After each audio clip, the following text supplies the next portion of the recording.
بات میرے بھائی یہ ہے کہ کفار یہ سارے ہی ہیں، ان الذین کفروا من اہل الکتاب والمشرکین، یہ اہل کتاب ہوں، ایک یہ گروہ ہے، یہ بھی کافر ہے، ایک مشرکین کا گروہ، یہ کافروں کی آگے کیٹیگریاں کہ ایک مشرک بھی ہیں، کافر بھی ہیں، ساتھ وہ انبیاء کے بھی منکر ہیں، وہ الگ ہے۔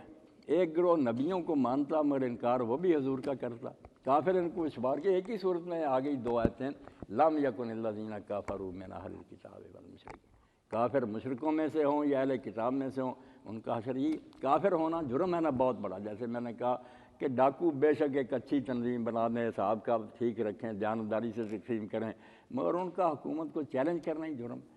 اس لیے جو کافر ہے نا کہتا کہ اللہ نہیں، یا اللہ کو مانا، اس کا رسول جو اس کی طرف سے آیا نائب بن کر واس رہا ہے اس کو نہیں مانا، وہ باغی ہو جاتا ہے نا۔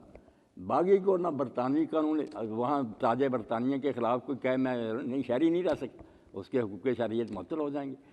تو اس باغی کو آپ الگ کریں نا۔ یہ جو ہے نا مسلمان، یہ آپ کہتے ہیں ایمان کا فرق، ایمان بڑی بات ہے نا کہ مانتے ہیں اللہ سچا، قرآن سچا، عمل نہیں کرتے تو کوئی رعایت نہیں ملی، جرم کے مطابق سزا بھگتیں گے، مگر ان کو سزا جرم کی ملے گی۔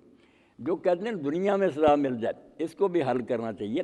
واقعی اللہ عادل ہے، آخرت کا عقیدہ اسی پر مبنی ہے کہ اگر اللہ انصاف نہ کرے، نیکوں کو انعام نہ ملے، بدوں کو سزا نہ ملے، مٹی ہو جائیں، تو اس سے بڑا تو چوپٹ راج کوئی نہیں، یہ تو اندھیر نگری ہے۔ پھر اس طرح تو دنیا کی حکومتوں میں ہم چیخ اٹھتے ہیں، مظاہرے کرتے ہیں، یار یہ کوئی حکومت ہے؟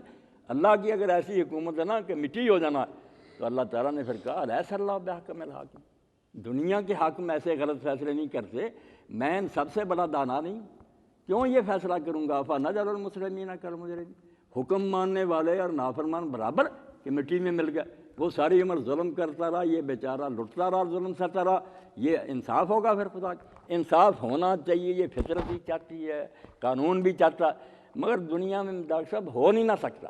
یہاں سزا دینے کے لیے کتنا جتن کیا جائے، ممکن ہی آپ دیکھتے ہیں عدالت نے کئی مقدمے کہتے ہیں اس کو اتنی بار پھانسی دی ہے، بھائی جان تو ایک قانون کہتا ہے اور عدل بھی چاہتا ہے کہ اس نے اتنے آدمی کیے، اتنی بار مارنا چاہیے، مگر کیسے مار؟